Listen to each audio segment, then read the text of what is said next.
Assalamualaikum warahmatullahi wabarakatuh. Selamat malam, salam sejahtera bagi kita semua. Pada malam yang sangat luar biasa ini, kami dari kelompok 1 akan mempresentasikan hasil kerja kelompok kami berkaitan dengan Project Based Learning mata kuliah Akuntansi Keuangan Menengah 1. Tak lupa juga tentunya Project Based Learning ini tidak akan berjalan lancar tanpa bimbingan dosen kami. Untuk itu kami ucapkan terima kasih yang sebesar-besarnya kepada Ibu Liza Alfia SEMSC AKTCA serta Ibu Retno Yuni SEMSC AKTCA yang telah senantiasa memberikan bimbingan dan arahan dalam pengerjaan Project Based Learning ini. Next.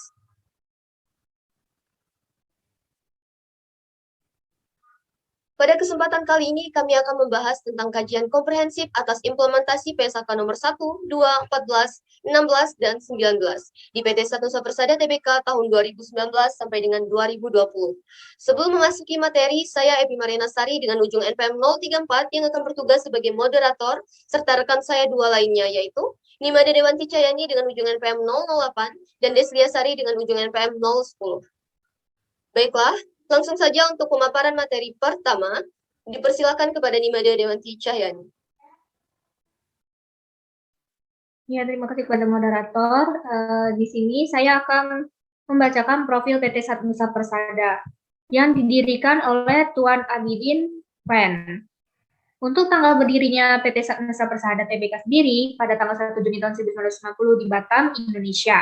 PT Nusa Persada Tbk juga memiliki 3 entitas anak, yaitu PT Energi, PT SNI Internasional, PT Tata Sarana Nusa Persada, dan kemudian PT Nusa Persada Tbk juga memiliki dasar hukum pendirian yang berdasarkan surat keputusan yang telah disetujui oleh Menteri Kehakiman Republik Indonesia pada tanggal 18 September 1991.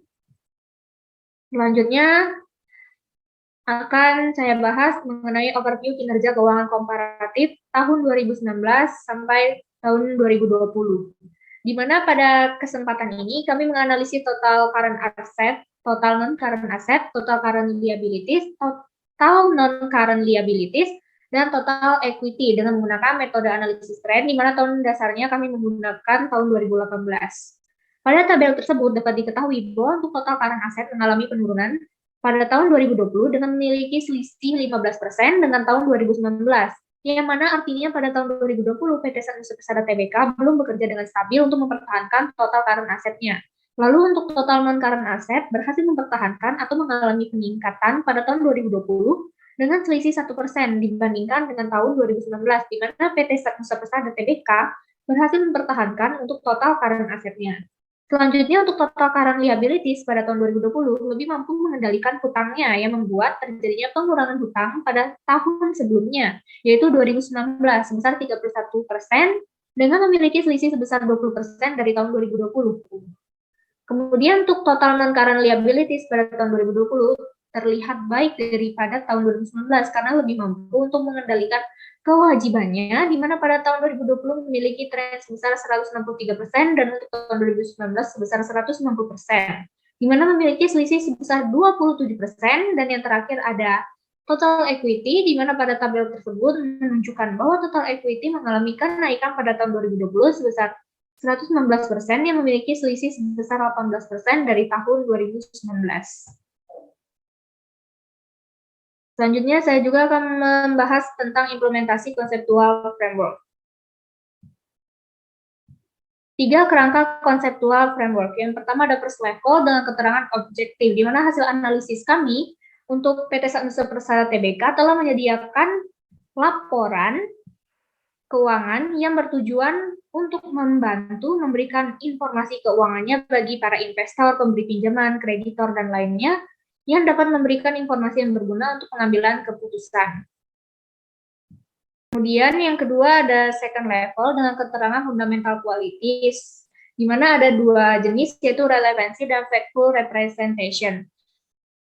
Untuk relevansi, berdasarkan hasil analisis kami, bahwa PT Nusa Persada memiliki nilai konfirmasi dan nilai prediktif, karena dapat membantu membuat perbedaan dalam pengambilan keputusan, di mana nilai prediktif digunakan untuk memprediksi hasil masa depan, lalu memiliki nilai materialitas, karena dalam laporan keuangan konsolidasian sudah dikatakan bebas dari kesalahan penyajian material, baik yang disebabkan oleh kecurangan maupun kesalahan yang sudah dipastikan oleh tim audit PT Nusa Persada Tbk. Yang kedua ada faithful representation, di mana dalam laporan PT Nusa Persada itu sudah dapat dikatakan lengkap dalam laporan keuangannya secara material.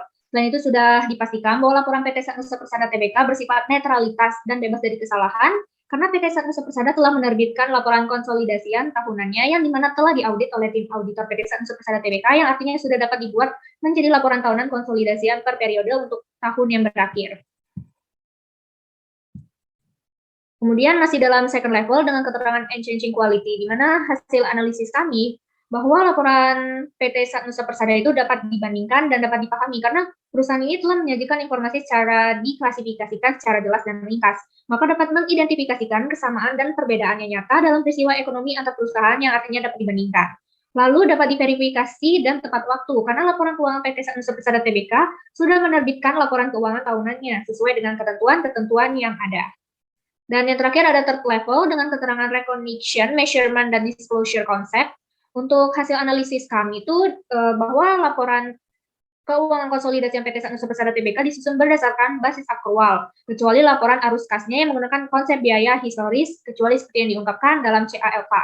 Lalu untuk penerimaan dan pengeluaran kas dan setara kas disusun menggunakan metode langsung. Lalu untuk laporan mata uang menggunakan metode monetary unit, karena mata uang perusahaan ini adalah dolar Amerika Serikat. Demikian yang bisa saya sampaikan, saya kembalikan kepada moderator. Next.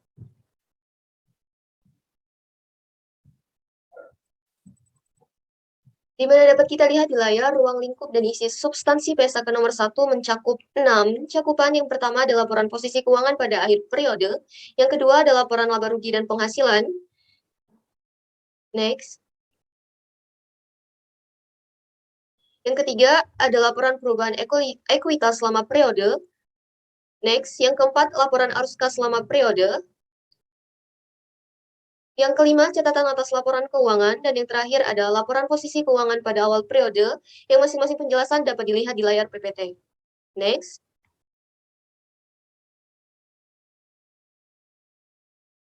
Terkait analisis kepatuhan PSAK nomor 1 pada laporan keuangan PT Nusa Persada Tbk, berdasarkan laporan keuangan di atas, terbukti bahwa PT Nusa Persada Tbk sudah mematuhi aturan yang terdapat dalam PSAK nomor 1. Hal ini dibuktikan dengan pos-pos akun yang sesuai dengan ketentuan yang diatur oleh PSAK nomor 1, serta format penyajian yang digunakan telah sesuai dengan menggunakan format kata laporan posisi keuangan sesuai dengan ketentuan PSAK PT Nusa Persada Tbk, di mana telah menerapkan PSAK 1 menggunakan pendekatan secara retrospektif atau membuat penyajian kembali pos-pos laporan keuangan ketika perusahaan mengklasifikasikan pos-pos dalam laporan keuangannya. Di mana di layar dapat kita lihat total aset keuangan PT Nusa Persada Tbk pada tahun 2020 mengalami penurunan dari tahun sebelumnya. Pada tahun 2019, total aset keuangan adalah sebesar Rp161.249.768 dan pada tahun 2020 menjadi Rp129.626.970. Di mana dalam hal ini, aset lancar pada PT Nusa Persada Tbk mencakup kas dan setara kas, piutang usaha, piutang lain-lain, persediaan, pajak bayar di muka, uang muka, dan biaya dibayar di muka. Sedangkan aset tidak lancar PT Nusa Persada Tbk mencakup aset pajak tangguhan, aset tetap, aset pengampunan pajak, aset hak guna, dan aset tidak lancar lainnya yang dapat kita lihat di layar PPT, di mana telah dilaporkan sesuai dengan ketentuan yang berlaku di dalam PSAK 1. Untuk komponen liabilitas, terlihat bahwa penyajian liabilitas jangka pendek dan jangka panjang PT Nusa Persada Tbk disajikan secara terpisah. Karena hal ini diatur dalam PSAK 1 yang menyatakan bahwa penyajian laporan keuangan atas liabilitas harus dipisah antara liabilitas jangka pendek dan liabilitas jangka panjangnya. Berdasarkan PSAK 1, pengklasifikasian liabilitas jangka pendek ini terjadi ketika entitas memperkirakan untuk menyelesaikan liabilitas tersebut dalam jangka waktu siklus normal operasi perusahaan dan jika jatuh tempo dalam jangka waktu 12 bulan dari tanggal laporan posisi keuangan. Selebihnya, entitas mengklasifikasikan liabilitas yang tidak termasuk tadi dalam kriteria tadi sebagai liabilitas jangka panjang. Sehingga pada laporan posisi keuangan PT Nusa Persada, entitas menyajikan informasi secara komparatif pada tahun sebelumnya. Berdasarkan PSAK 1 juga mengungkapkan di laporan keuangan mengenai jumlah modal saham dasar, jumlah modal saham ditempatkan dan disetor, tambahan modal disetor saham terisuri pada PT Nusa Persada Tbk ini, informasi yang dimuat telah sesuai dengan yang dijelaskan pada PSAK 1 tentang pengungkapan saham pada komponen ekuitas yang dapat kita lihat di layar.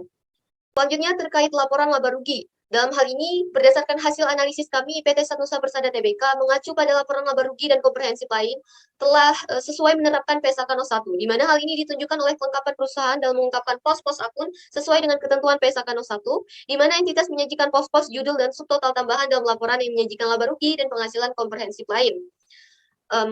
Di mana hal ini diatribusikan pada pemilik entitas induk dan pada kepentingan non-pengendali atau KNP, bahkan jika hal ini mengakibatkan KNP bersaldo defisit. Perseroan menyajikan KNP di ekuitas dalam laporan posisi keuangan konsolidasian terpisah dari ekuitas perseroan sebagai pemilik entitas induk. Maka bila kehilangan pengendalian atas suatu entitas anak, maka laba atau rugi yang dihasilkan ini diakui laba rugi. Selanjutnya, laporan perubahan ekuitas. Pada PT Sanusa Persada Tbk, perseroan menyajikan KNP di ekuitas dalam laporan posisi keuangan konsolidasian, terpisah dari ekuitas perseroan sebagai pemilik entitas induk. Perubahan dalam bagian kepemilikan perseroan pada entitas anak yang tidak mengakibatkan hilangnya pengendalian dicatat sebagai transaksi ekuitas. Bila kehilangan pengendalian atas suatu entitas anak, maka perseroan menghentikan pengakuan atas liabilitas dan komponen lain dari ekuitas terkait. Instrumen ekuitas yang diperoleh kembali atau biasa kita sebut saham treasury ini diakui pada biaya perolehan kembali dan disajikan sebagai pengurangan ekuitas. Tidak ada atau laba rugi yang diakui pada laba rugi atas pengolahan, penjualan kembali, penerbitan atau pembatalan dari instrumen ekuitas perseroan. Next.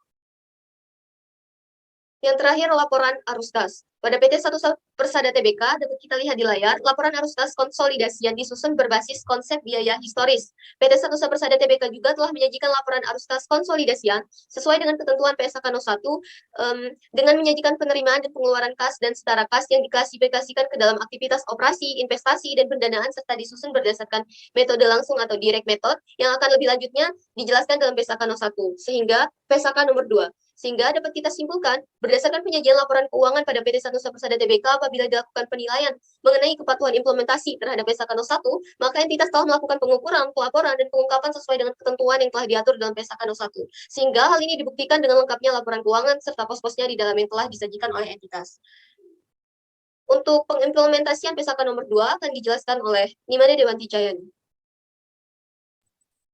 Ya, terima kasih kepada moderator. Di sini saya akan menjelaskan implementasi PSAK nomor 2. PSAK nomor 2 mengenai arus kas yang dimana memiliki tujuan untuk memberikan informasi historis mengenai perubahan kas dan setara kas berdasarkan aktivitas operasi, aktivitas investasi, dan aktivitas pendanaan. Kemudian PSAK nomor 2 memiliki ruang lingkup beserta substansinya yang dapat dilihat di PPT. Yang pertama ada aktivitas operasi, kemudian yang kedua ada investasi, dan yang ketiga ada pendanaan. Kemudian yang keempat ada pelaporan arus kas dari aktivitas operasi, yang kelima ada pelaporan arus kas dari aktivitas investasi dan pendanaan, dan yang keenam ada arus kas dalam mata uang asing, yang ketujuh ada bunga dan dividen, yang ke-8 ada pajak penghasilan, dan yang ke-9 ada perubahan kepemilikan dalam entitas anak dan unit bisnis lain.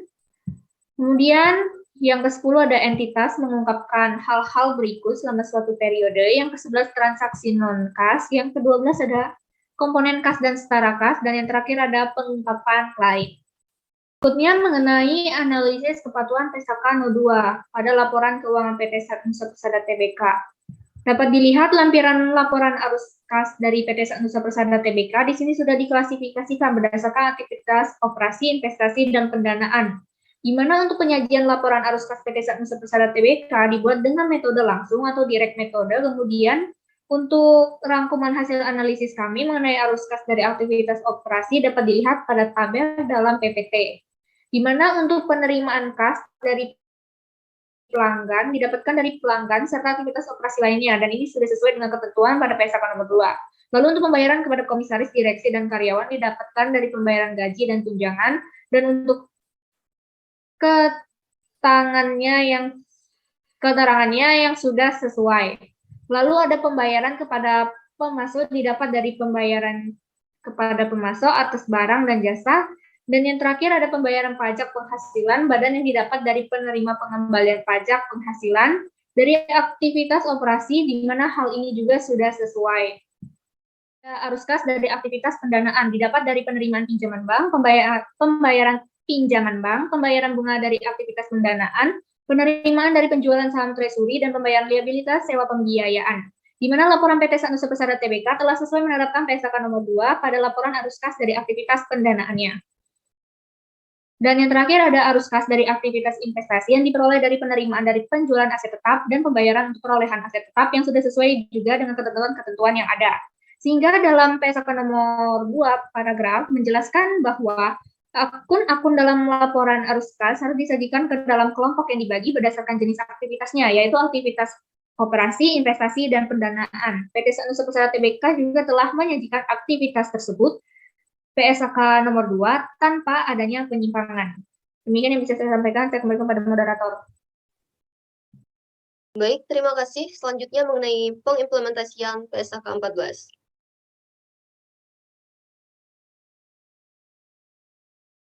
Dapat kita lihat, secara ringkas, PSK 14 ini menjelaskan mengenai perlakuan akuntansi untuk persediaan ruang lingkup yang dapat digolongkan sebagai persediaan, pengukuran persediaan, biaya-biaya yang mempengaruhi persediaan, dan juga mengenai pengungkapan persediaan, dengan ruang lingkup persediaan, pengukuran, pengungkapan, dan pengakuan. Next.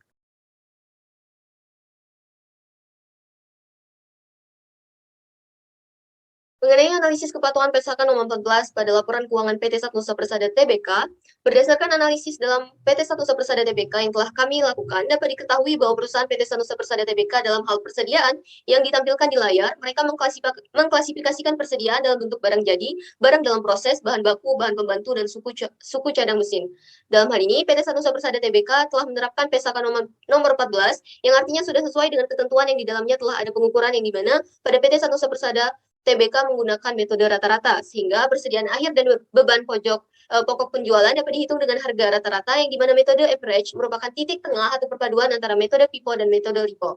Kemudian untuk penurunan nilai, dievaluasi kembali dan disesuaikan jika terdapat tambahan informasi yang mempengaruhi jumlah yang diestimasi. Di mana pada PT Sanusi Persada sendiri dalam penurunan nilai realisasi neto persediaan ini diestimasi berdasarkan fakta dan situasi yang tersedia.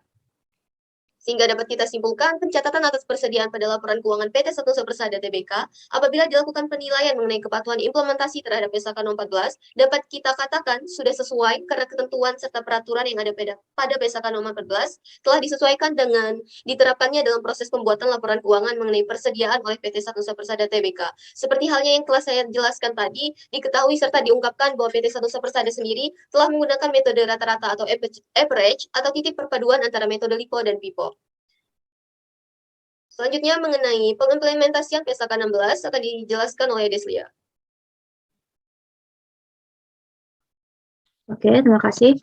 Selanjutnya ada PSK 16, yaitu bertujuan untuk mengatur perlakuan akuntansi aset tetap sehingga pengguna laporan keuangan dapat memahami informasi mengenai investasi entitas dalam aset tetap dan perubahan dalam investasi tersebut. Ruang lingkup dan isi substansi PSK nomor 16 ada pengakuan, yaitu biaya perolehan aset tetap diakui sebagai aset jika kemungkinan besar entitas akan diperoleh manfaat ekonomi di masa depan dari aset tersebut, dan biaya perolehannya dapat diakur secara andal.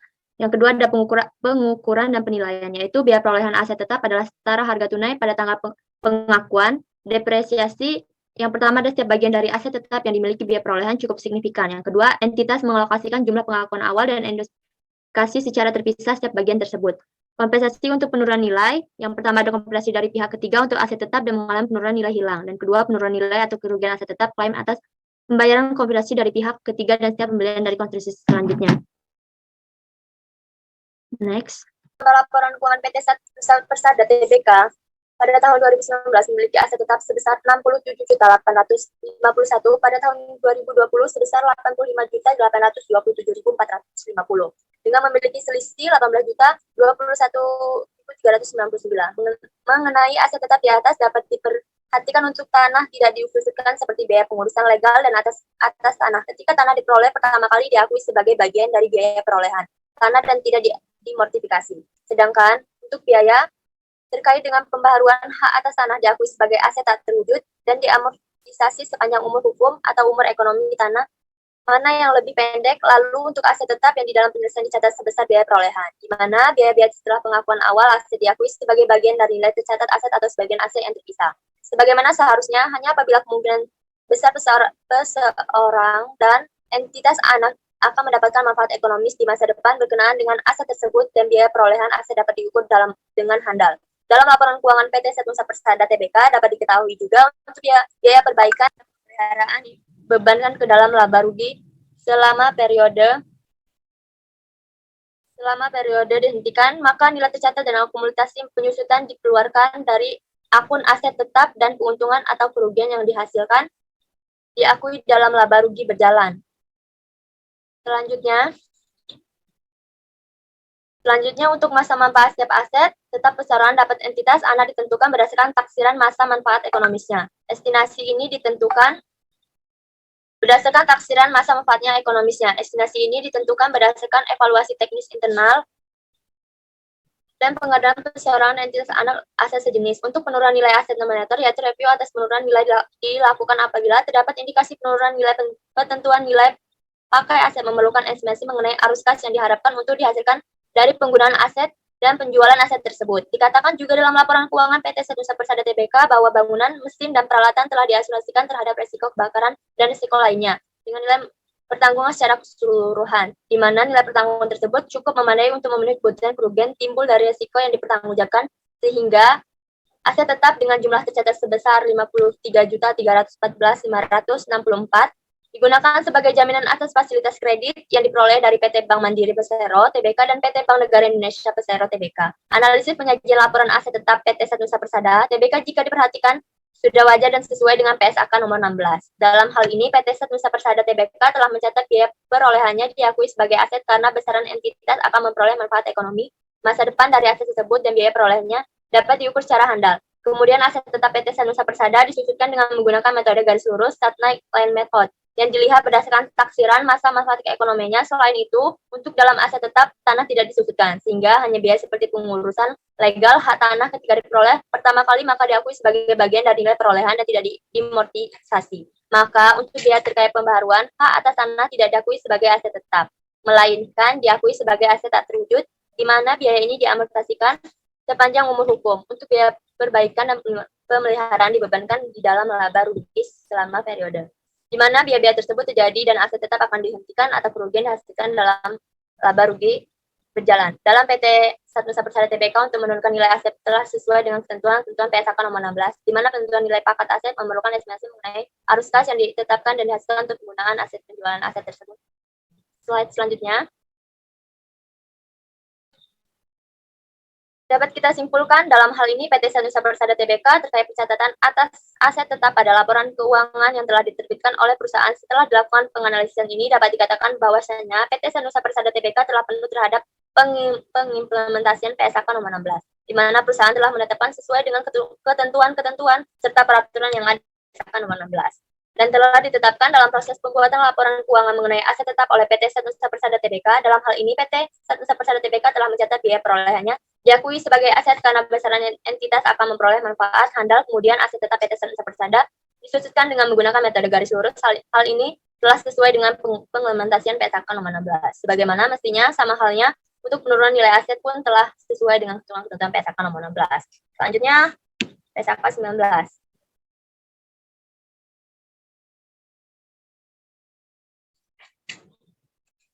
PSAK nomor 19 digunakan untuk mengukur jumlah tercatat dari aset tidak terwujud dan menentukan pengungkapan yang harus dilakukan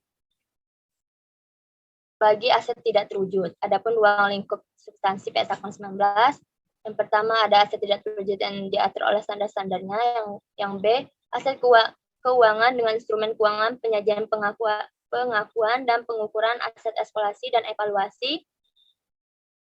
Selanjutnya, hak penambangan dan pengeluaran yang dilakukan dalam rangka eksplorasi, pengembangan dan penambangan mineral, minyak, gas alam sebagaimana diatur dalam PSAK 29 akuntansi minyak, gas bumi, dan sumber daya lainnya yang tidak dapat diperbaharui. Yang D, jika pernyataan lain telah mengatur jenis aset tak terwujud spesifik, maka entitas menerapkan pernyataan tersebut daripada menerapkan. Bisa kita lihat ada berbagai macam. Selanjutnya, 19 dalam keuangan PT Persada Tbk.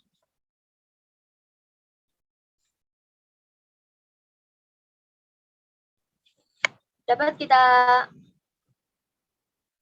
kita simpulkan dalam aset tak terwujud berdasarkan penyajian laporan keuangan PT Nusa Persada Tbk diketahui tidak semua mengenal aset tak terwujud memenuhi persyaratan dalam penyajian laporan mengenai aset tak terwujudnya dengan PSAK 19. Seperti yang sudah kita ketahui, mengenai aset tak terwujud harus dijelaskan untuk pengungkapan tidak wajib memenuhi persyaratan karena tidak memiliki pos-pos tertentu. Kemudian, mengenai aset tak berwujud yang harus diungkapkan untuk setiap jenis aset tak berwujud tidak memenuhi persyaratan pengungkapan yang diharuskan. Maka, dalam laporan PT Nusa Persada Tbk, belum semua aset tak berwujud dilaporkan oleh entitas sebagaimana mestinya sesuai dengan ketentuan-ketentuan atau pos-pos yang telah diatur dalam PSAK nomor 19. Selanjutnya, aku serahkan pada moderator. Selanjutnya, kesimpulan. Berdasarkan hasil analisis yang sudah kami lakukan, PT Nusa Persada Tbk dinilai sudah menerapkan implementasi PSAK dengan baik sebagaimana mestinya. Meskipun masih terdapat beberapa hal dalam PSAK yang belum diterapkan untuk tahun 2020 dikarenakan entitas masih mengkaji ulang dampak yang akan ditimbulkan terhadap laporan keuangan sehingga amandemen tersebut baru berlaku pada laporan keuangan tahun 2021. Adapun PSAK yang belum diterapkan oleh PT Nusa Persada Tbk pada tahun 2020 yakni PSAK No 19 terkait aset tak berwujud.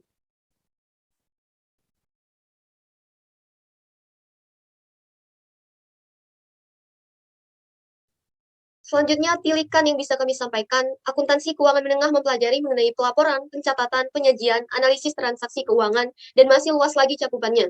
Akuntansi keuangan menengah ini memiliki hubungan erat dengan masalah pencatatan transaksi perusahaan dan penyusunan laporan berkala dari hasil pencatatan seperti income statement, balance sheet, retained earnings, laporan perubahan modal dari pihak internal dan eksternal perusahaan sebagai bahan pertimbangan dalam pengambilan keputusan manajemen. Adapun manfaat yang kami terima setelah menyelesaikan project based learning pada mata kuliah akuntansi keuangan menengah ini adalah kami dapat memahami bagaimanakah penerapan PSAK 1, 2, 14, 16, dan 19 pada PT Nusa Persada Tbk pada periode 2019 dan 2020, dan kami dapat memahami lebih dalam terkait materi pembelajaran selama perkuliahan semester ini. Selain itu, kami pun mendapatkan bekal ilmu yang mana akan sangat diperlukan sebagai seorang akuntan di masa yang akan datang. Kami juga mengetahui bahwa perusahaan dalam menyusun laporan keuangan harus sesuai dengan standar yang ada, yakni standar akuntansi Indonesia, sehingga memudahkan pengguna laporan keuangan memahami isi dari data laporan tersebut.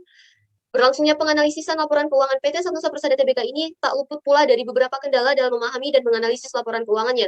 Akan tetapi, hal ini tidak mengurangi semangat kami untuk menyelesaikan tugas project based learning ini.